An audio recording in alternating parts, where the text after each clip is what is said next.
Admiral John Wright stared at the main screen in his office aboard Liberty Point Station. The face looking back at him wasn't human. Ambassador Kelthex of the Galactic Coalition had 4 golden eyes, pale blue skin, and what looked like small branches growing from his head. The alien's expression was easy to read, even for humans. It showed fear. "Admiral Wright, I speak to you with great urgency," Kelthex said. His voice translator made his words sound flat and mechanical. "The Xorian Empire has pushed our forces back in 3 major systems. We cannot hold much longer." John leaned forward in his chair. For years, humanity had watched from the sidelines as the coalition of 17 alien species fought against the expanding Xorian Empire. Earth had chosen to stay neutral, focusing instead on building up their defenses and studying alien technology. "Send me the latest battle reports," John said. The screen split to show maps of star systems and lists of numbers. John felt his stomach tighten as he reviewed the information. The situation was worse than he had thought. He pressed a button on his desk. "Officer Carpenter, please come to my office immediately." Lisa Carpenter arrived 2 minutes later. She was the station's top intelligence officer, known for her sharp mind and ability to see patterns others missed. "Sir," she asked, standing at attention. John gestured to the screen. "The Coalition is taking heavy losses. I need you to analyze these new data packets and give me your assessment." Lisa nodded and sat at a terminal. Her fingers moved quickly across the keyboard as she pulled up reports, battle footage, and casualty figures. After several minutes of silence, she looked up with concern in her eyes. "It's bad, sir. The Coalition has lost 38% of their territory in just the last month. Xorian forces are using a new type of shield technology our sensors can't penetrate. They're cutting through Coalition defenses like they're not even there." Ambassador Kelthex, still on the main screen, added, "We have lost over 12 million lives in the past week alone.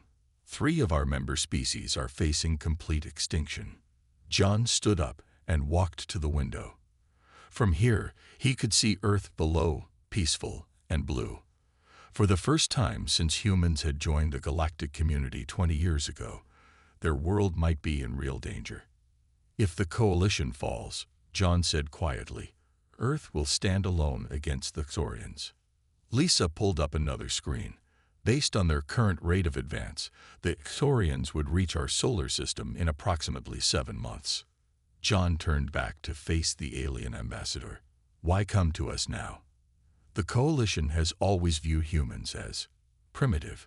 Kelthex's 4 eyes blinked in sequence. "That perception has changed, Admiral. Your species has shown remarkable ingenuity in adapting our technologies. Some of our scientists believe you may have developed systems we haven't even considered." John exchanged a meaningful look with Lisa. The aliens didn't know how right they were. For years, Earth's best minds had been reverse engineering captured Xorian technology, finding weaknesses no one else had discovered. "Ambassador," John said firmly, "I need to contact President Morgan immediately. This will require a global decision." Kelthex bowed his head. "We understand, but please convey our desperation. Without Earth's help, the Coalition will fall within weeks."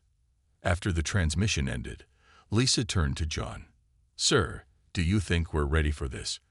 We've never actually tested our weapons in real combat against the Xorians." John picked up his secure phone.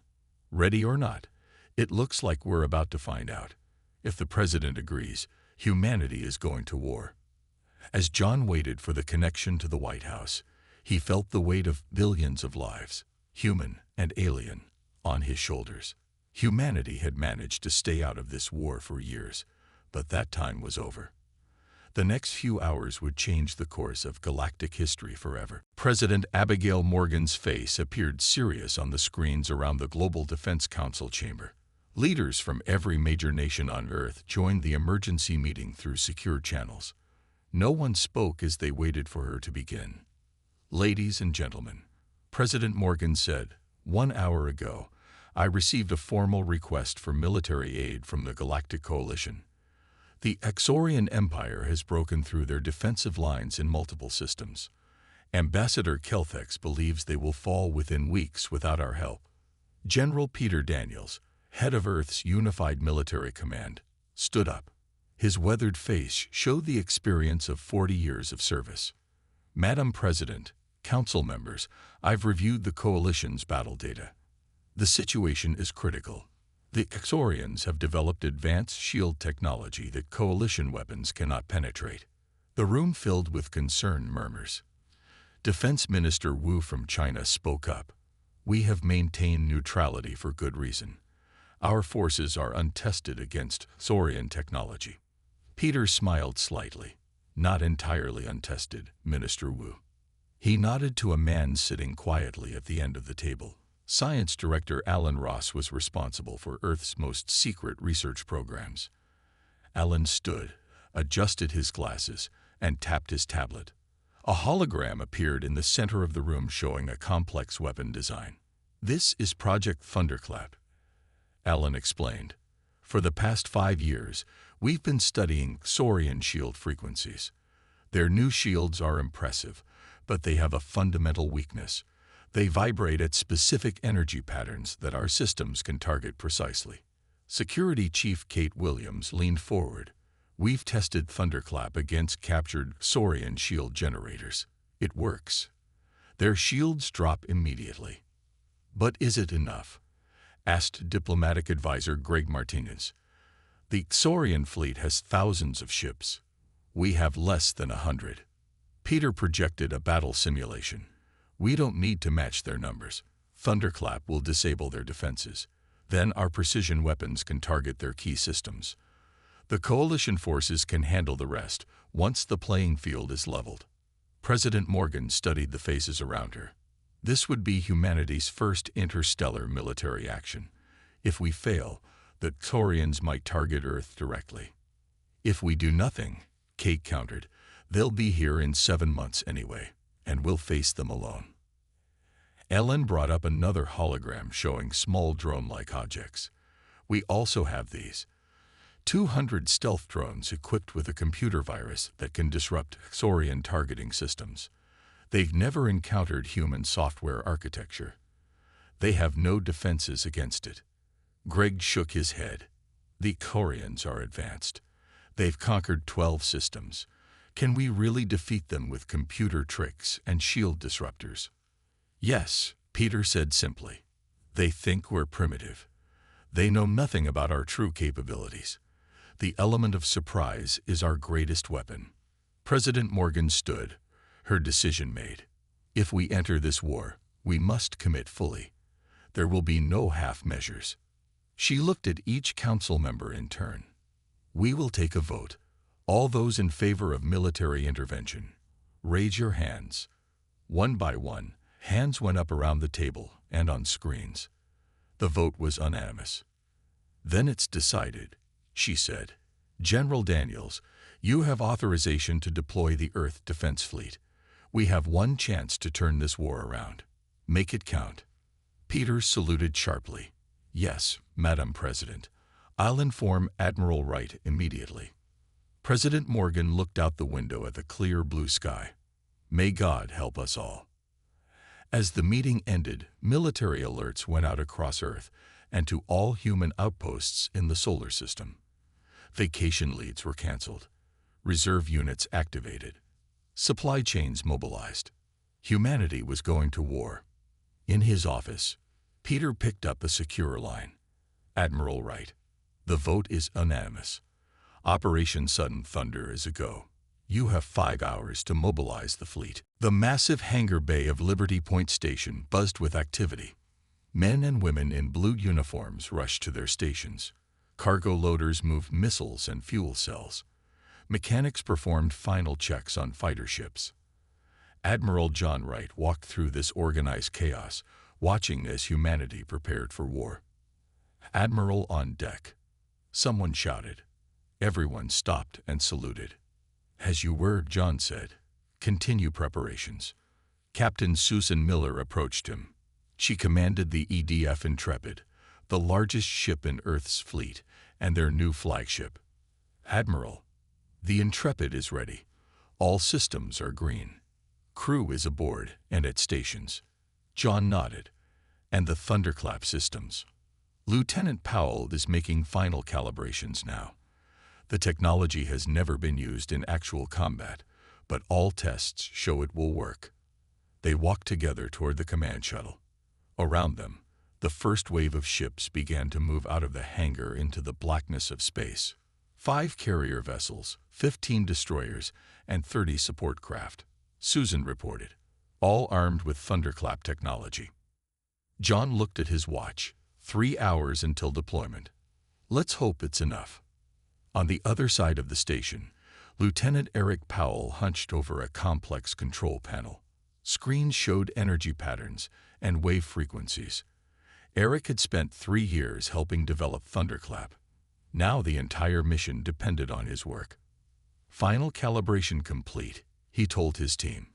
"Each Thorian shield type has a unique energy signature. Our systems will detect these signatures and send targeted disruption pulses." A young technician looked worried. "What if they've changed their shield frequencies since our last intelligence?" Eric smiled. "Then we adjust. That's why I'm going with the fleet. I can recalibrate in real time if needed." In orbit around Mars, far from curious eyes, a secret facility opened its massive doors. 200 small drones launched silently into space. Each was no bigger than a suitcase but contained advanced disruption technology. They set course for the battle coordinates, moving faster than any known ship. Meanwhile, in a training facility beneath the Pacific Ocean, Sergeant Frank Bennett watched his Marines prepare. 40 men and women checked their powered combat suits one last time. "Listen up," Frank called. They gathered around him. "In 2 hours, we board the transport ships.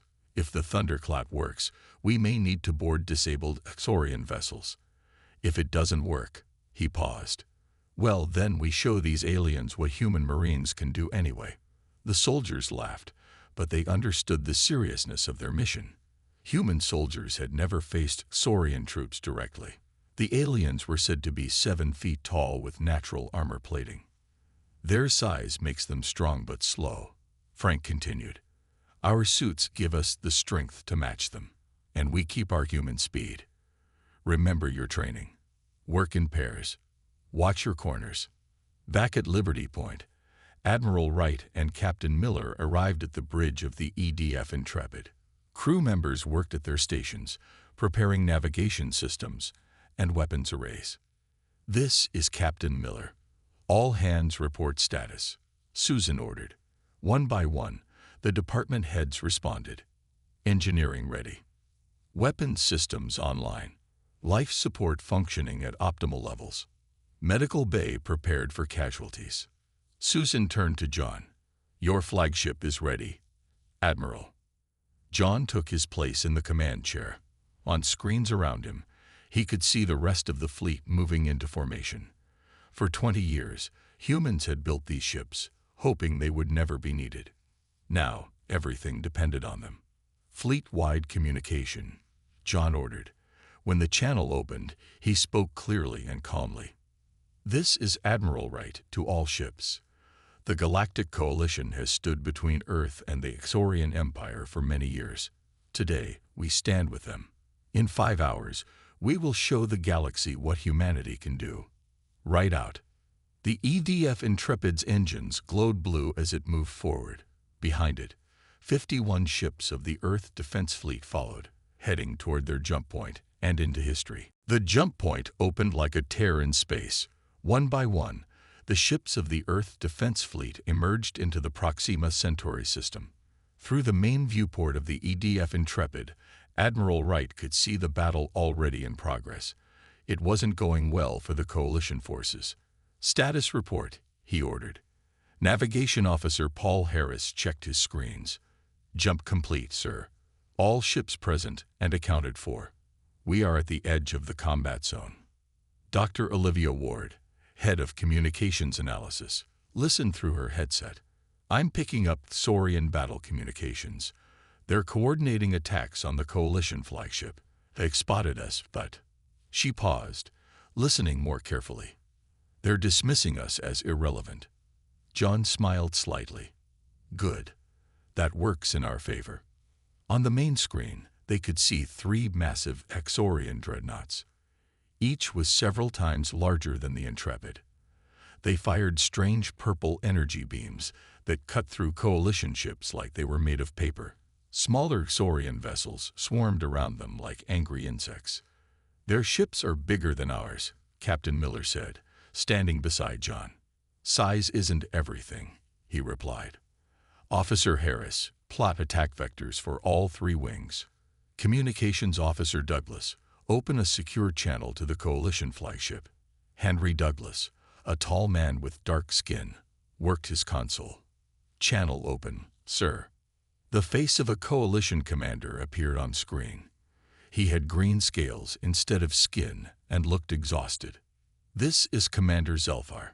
Who am I addressing? Admiral John Wright of the Earth Defense Fleet. We're here to help. The alien's yellow eyes widened. Earth, you've joined the war. We had no word. The decision was made hours ago, John explained. We have technology that can neutralize Saurian shields. Hold your position and prepare to counterattack when their defenses fall. Zelfar looked skeptical, but nodded. We will be ready. Dr. Ward held up her hand. Sir, I've intercepted more Exorian communications. Their commander just ordered. Ignore the Earth vessels. Focus fire on the Arcturian flagship.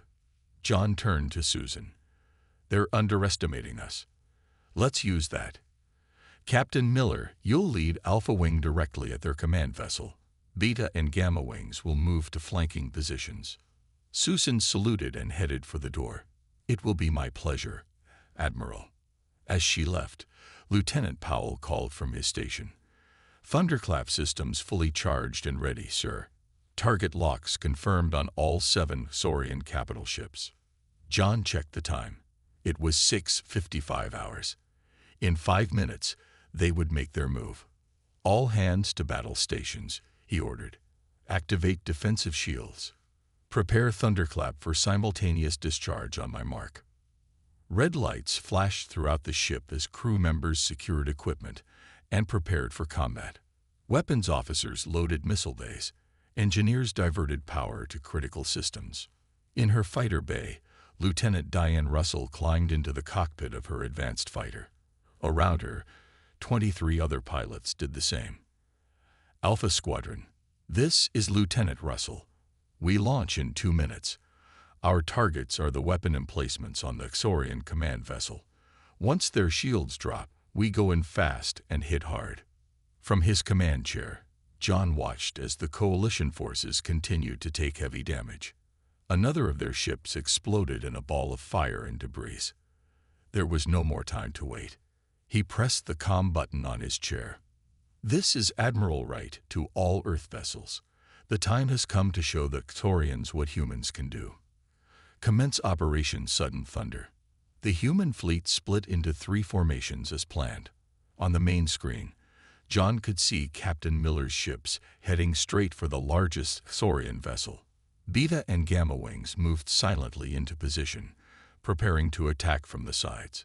The Exorians, focused on finishing off the Coalition flagship, didn't react to the human maneuver. They had no idea what was coming. John took a deep breath. Lieutenant Powell, activate Thunderclap on my mark. 3, 2, 1, mark. The battle for Proxima Centauri had begun. At exactly 700 hours, Lieutenant Powell pressed the activation button. The Thunderclap system released an invisible pulse of energy that spread across space. For a moment, nothing seemed to happen. Then, on the main screen of the EDF Intrepid, Admiral Wright watched as the purple shields around 7 Saurian capital ships flickered and died. Thunderclap successful, Powell shouted. All targeted vessels have lost shield protection. John didn't waste a second. All ships, commence attack. Fighter squadrons, launch now. Lieutenant Diane Russell felt her fighter shoot out of the launch bay. Behind her, 23 other fighters followed. Their engines glowed blue against the blackness of space. Alpha Squadron, form up on me, she ordered. Target the command vessel's weapon systems. The big guns first. The Xorians were in chaos. Their ships tried to restore shields, but the thunderclap pulse had burned out their main generators. For the first time in the war, their vessels were exposed. On the bridge of his flagship, the Xorian commander, a tall being with gray skin and 4 arms, slammed his fist on his control panel. "What is happening?" he demanded. "How did these primitive humans disable our shields?" His second-in-command looked at the sensors. "Unknown, Commander. Our engineers cannot restart the shield generators, and the human vessels are moving into attack position." From the bridge of the EDF Intrepid, John watched as Captain Miller's ships opened fire on the command vessel. Precision lasers cut into the ship's hull, targeting engines and weapon systems. The human vessels were smaller but faster, moving around the larger ship like wolves circling a bear. "Beta wing, attack the port flank. Gamma wing, starboard flank," John ordered. "Press the advantage while they're confused." In her fighter, Diane led her squadron through a gap in the Xorian defenses. Without shields, the enemy's point defense guns were exposed. Her targeting computer locked onto one of the main cannons. "Taking the shot," she said calmly. She pressed the trigger. A missile streaked forward and hit its target perfectly. The cannon exploded in a shower of metal and fire. All around her, her pilots did the same. One after another, the Xorian weapons went silent. The massive ship, once so threatening, began to drift. Back on the Intrepid, Dr. Ward listened to the Xorian communications. "Sir, they're in complete disarray. They've never seen technology like Thunderclap before. They're calling for reinforcements from the next system." John nodded. "Just as we expected. Communications Officer Douglas, send the signal to activate the drones." Henry Douglas sent the coded message. In the space around them, the 200 stealth drones that had arrived earlier powered up. They were too small for Xorian sensors to detect, and they had positioned themselves near key enemy vessels. Lieutenant Powell watched his monitor as the drones activated. "Virus deployment in progress, sir. Xorian targeting systems should be compromised in 30 seconds. True to his word, half a minute later, the Xorian ships began firing wildly. Some shots hit empty space, others nearly hit their own vessels. "Sir," Dr. Ward said, "they're saying their computers are showing false targets. They can't distinguish between friend and foe." The battle was turning quickly. With their shields down and targeting systems compromised, the once mighty Xorian fleet was vulnerable. The coalition ships, seeing what was happening, began to rally. Admiral Wright. Commander Zelfar called from the coalition flagship. "Whatever you've done, it's working. We're moving to assist." The coalition vessels, previously on the edge of defeat, now pushed forward. Their weapons, previously useless against Xorian shields, found their marks. By 800 hours, just 1 hour after the battle began, 3 Xorian capital ships were drifting powerless in space. 2 more were heavily damaged and trying to retreat. The smaller vessels were in chaos, some firing on their own allies due to the computer virus. On his command ship, the Xorian commander made a decision he had never made before. He opened a channel to his fleet. "All vessels, this is the Supreme Commander. We are facing unknown technology. Request immediate reinforcements from the home fleet. Maintain positions until help arrives." Little did he know, the battle was just beginning. Humanity's first hour of war had changed everything, and the Xorians had no idea what was coming next. The Xorians were not a species that accepted defeat easily. As the second hour of battle began, they launched a massive counterattack. Hundreds of fighter ships poured out of their remaining vessels. Emergency power systems kicked in, allowing some of their weapons to function again. On the EDF Intrepid, warning alarms blared. "Multiple incoming targets," announced the sensor officer. "They're throwing everything they have at us." Admiral Wright remained calm. "They're desperate. That makes them dangerous. All ships, defensive formations. Protect your engines and communication arrays." Engineer Jack Mitchell worked frantically in the Intrepid's power control room. Sweat dripped down his face as he rerouted emergency power to the ship's shields. "We can't take much more of this," he told his team as the ship shook from another hit. "Reroute power from Deck 12 through 15. We need everything we've got for the defensive systems." The human fleet was taking damage now. 3 destroyers were hit hard by Xorian energy weapons. The EDF Reliant lost engine capability and drifted sideways, still firing its weapons. "Sir, the EDF Reliant reports engine failure," Officer Douglas said. "Captain Lee requests assistance." John studied the tactical display. "Send the Swift and the Horizon to provide cover. Tell Captain Lee to focus on defense until repairs can be made." Meanwhile, on one of the damaged Xorian cruisers, Marine Commander Laura Bennett led her boarding team through a freshly cut hole in the hull. Her powered armor made her twice as strong as normal, and the helmet protected her from the alien atmosphere. "Stay tight," she ordered her squad. "Remember, we need those control rooms intact." The Marines moved through the alien corridor, weapons ready. They encountered their first Xorians at a junction. The aliens were 7 feet tall with thick gray skin. Their 4 eyes widened at the sight of human soldiers aboard their ship. "Take them down, non-lethal if possible," Laura ordered. The Marines fired stun weapons. 2 Xorians fell immediately. The 3rd charged forward, but Laura met it with enhanced strength from her suit. She struck it hard in the midsection, and it collapsed. "Command, this is Bennett. We've encountered enemy troops." Proceeding to the main control room. Back on the Intrepid, Dr. Ward was monitoring Xorian communications. "Admiral, they're trying to adapt to the thunderclap technology. Their engineers are attempting to modify the remaining shield generators." Lieutenant Powell nodded. "Expected, sir. They're smart, but I've prepared for this." The battle was entering its 3rd hour. The initial advantage of surprise was wearing off, but the human fleet maintained their coordinated attack. The coalition forces had regrouped and were now pushing against the Xorian flank. "Sir," Officer Douglas called out, "Commander Bennett reports success. Her team has captured a Xorian control room and secured several officers, including their 2nd Fleet commander." John allowed himself a small smile. "Excellent. Tell her to download their tactical database if possible." The ship shook as Xorian beams struck their port side. "Damage report," John demanded. "Deck 7 has hull breach.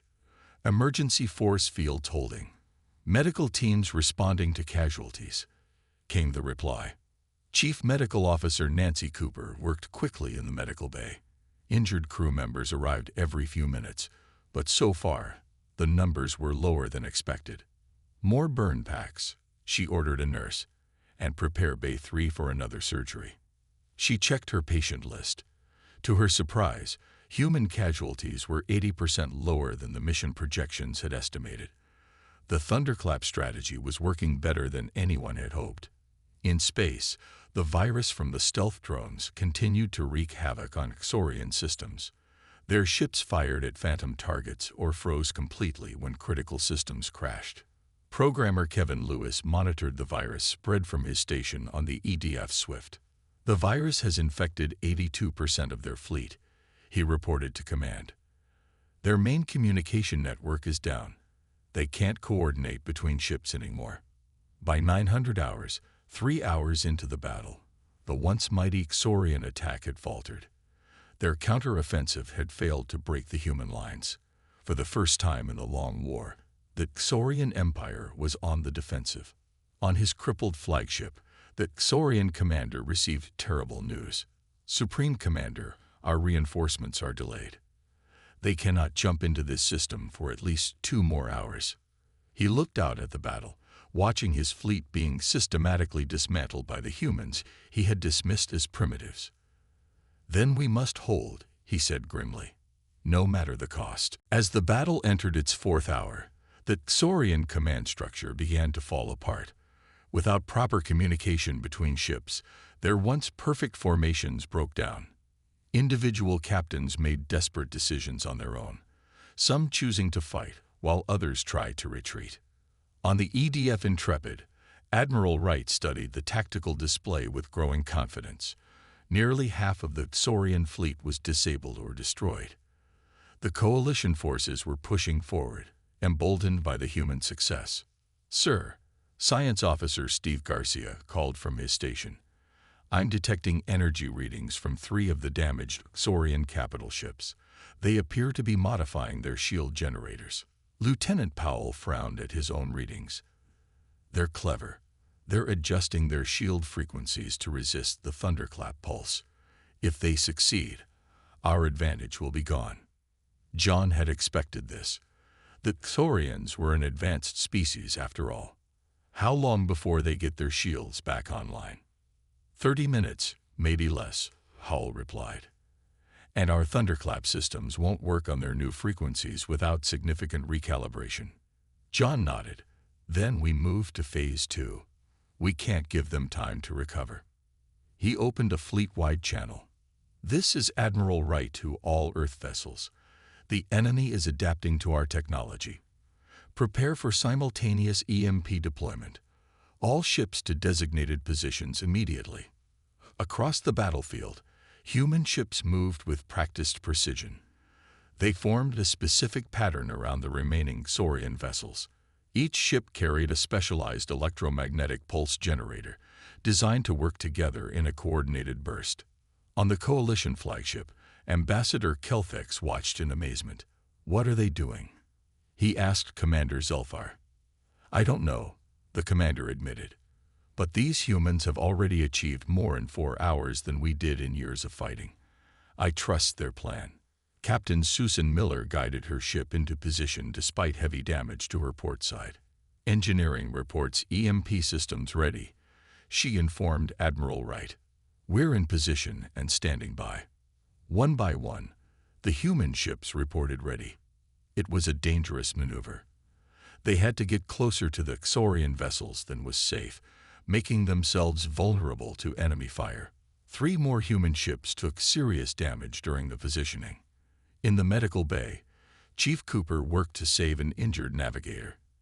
"Hand me the tissue regenerator," she told her assistant, "and prepare another 10 beds. We're expecting more casualties from this maneuver." As the human ships moved into their final positions, the Saurians sensed a trap. They increased their fire, trying to break the formation. But it was too late. At 10:45 hours, Admiral Wright gave the command. "All ships, activate EMP burst on my mark." 3, 2, 1, mark. 51 human vessels released a coordinated electromagnetic pulse. Unlike the targeted thunderclap system, this was a massive wave of energy that washed over everything in its path. Special shielding protected the human and coalition ships, but the Saurian vessels had no such defense. The effect was immediate and devastating.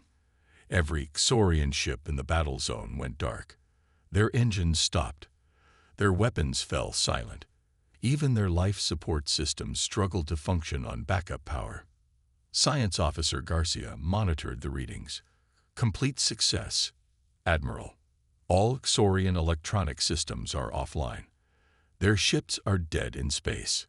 A cheer went up across the bridge of the Intrepid. After 4 hours of intense battle, victory was within reach. Ambassador Kelthex stared in awe at the drifting Saurian ships. For years, his people had fought and died against these enemies. Now, in a single day, the humans had disabled the most powerful fleet in the Saurian Empire. "Impossible," he whispered. "In all our years of war, we never came close to such a victory." Admiral Wright wasn't celebrating yet. "Maintain battle positions," he ordered. "Launch boarding parties to all command vessels. I want their leadership secured and their systems locked down. This isn't over until they surrender." Marine teams launched from human ships toward the drifting Saurian vessels. Without power, the Saurians couldn't even close their hangar doors to prevent the boarding. The Saurian Supreme Commander stood in the darkness of his bridge, emergency lights casting shadows on his gray face. For the first time in his long military career, he faced complete defeat. His mighty fleet floated powerless in space. His weapons were useless, his communications dead. "Prepare for boarders," he told his officers quietly, "and contact the human command. It is time to discuss terms." At exactly 1200 hours, 5 hours after the first human attack, Admiral John Wright stood on the bridge of the EDF Intrepid. The main screen showed the face of the Thorian Supreme Commander. The alien's gray skin looked pale, and his 4 eyes blinked rapidly in the emergency lighting of his vessel. "Supreme Commander Vexer of the Xorian Empire," John said formally. "Do you wish to surrender?" The alien was silent for a moment. His entire life had been dedicated to military victory. Surrender was not a word in his vocabulary. Yet here he was, his mighty fleet disabled by a species his people had dismissed as primitive. "The Xorian Empire does not surrender," Vexer said stiffly. John's face hardened. "Then we will continue until every ship in your fleet is destroyed." Vexer raised a 4-fingered hand. "However, I am authorized to accept a cessation of hostilities. A truce while terms are discussed." John nodded. "A truce, then. All Xorian forces will withdraw immediately from Coalition space. Your ships will be allowed to leave once minimal power is restored, but all weapon systems will remain offline. These terms are not negotiable." War correspondent Tina Flores recorded every word from her position near the back of the bridge. Her camera drone captured the historic moment as Vexer reluctantly agreed to the terms. "Let it be noted," Vexer said, "that the Xorian Empire acknowledges the military capability of Earth. We underestimated your species." The transmission ended, and cheers erupted across the bridge. 5 hours ago, the Coalition had been on the brink of defeat. Now, the war had turned completely. Diplomatic Officer Richard Carter stepped forward. "Admiral, with your permission, I'll begin drafting the formal peace agreement." John nodded. "Make sure the terms protect both Coalition and Earth interests. The Xorians respect strength, not kindness." Throughout the human fleet, celebrations began. Engineers worked to restore power to damaged ships. Medical teams tended to the wounded. The cost had been high. 11 human ships severely damaged, 3 destroyed, and over 200 casualties. But compared to the Coalition's years of losses, it was a miracle. On Earth, the news of victory spread quickly. People gathered in streets and homes to watch the reports. President Morgan addressed an emergency session of the United Nations. "Today, humanity took its place among the stars," she said to representatives from all nations, "not just as explorers or traders, but as defenders. The Xorian threat has been neutralized, not through superior numbers, but through human ingenuity, courage, and unity." Back in the Proxima Centauri system, Ambassador Kelfex boarded the EDF Intrepid. Admiral Wright welcomed him to the conference room, where Coalition and human officers gathered. "Admiral Wright," Kelfex said, his 4 golden eyes wide with emotion, "the Coalition owes Earth a debt we can never repay. For years we fought and died, never coming close to victory. Yet in just 5 hours, your forces achieved what we thought impossible." John smiled modestly. "We had the advantage of surprise. The Xorians underestimated us because we're young among the stars." Kelfex shook his head. "No, it was more than that. Your species thinks differently. You see opportunities where others see only obstacles." He placed a data crystal on the table. "The Coalition High Council has voted unanimously. We wish to offer humanity a permanent leadership position in the Galactic Coalition. Your vision and courage are exactly what we need to maintain peace." Around the table, human officers exchanged surprised looks. Earth had gone from neutral observer to galactic leader in a single day. As the meeting continued, John stepped to the viewport and looked out at the stars. 5 hours of battle had changed the course of history for humanity and the galaxy. The Xorians had learned a valuable lesson: never underestimate humans. In the distance, Coalition ships helped tow damaged human vessels. Xorian ships, under guard, prepared to leave Coalition space. Peace seemed possible for the first time in a decade. John thought about all the preparations, the years of reverse engineering, the secret weapons development. Earth had hoped these weapons would never be needed. But when they were, humanity had been ready, and in just 5 hours, they had changed the galaxy forever.